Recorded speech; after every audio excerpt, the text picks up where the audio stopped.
Hello Rajani చెప్పే. శ్రవంతి, నాకు urgent 1,00,000 రూపాయలు కావాలి. అవునా?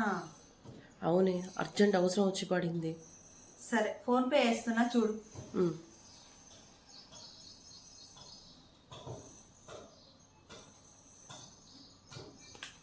వచ్చినాయనే?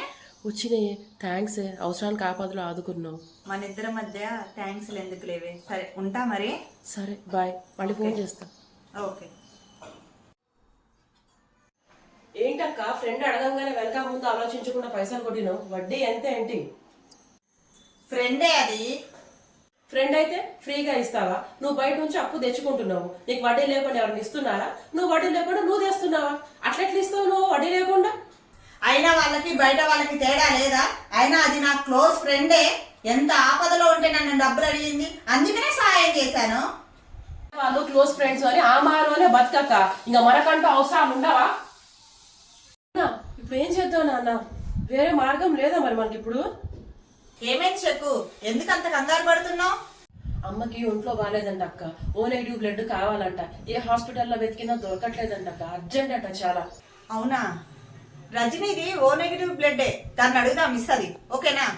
ఓకే అక్క, అడిగి చూడు. రజనీ ఎక్కడున్నావే? ఏం లేదే, ఇంట్లోనే ఉన్నా. అవునా? మా తోటకోడల వాళ్ళ అమ్మకి ఒంట్లో బాగాలేదంట, ఓ నెగిటివ్ బ్లడ్ కావాలంట. నీది ఓ నెగిటివ్ బ్లడ్డే కదా? అవునే. అయితే త్వరగా హాస్పిటల్ దగ్గరికి రావే. సరే వచ్చేస్తా. ఓకే.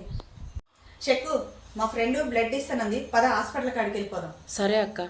అక్క ఒక్క విషయం, సారీ అక్క, మొన్న మీ ఫ్రెండ్కి అమౌంట్ ఇచ్చావని నేను నీ గురించి తప్పుగా మాట్లాడాను, నన్ను క్షమించక్క.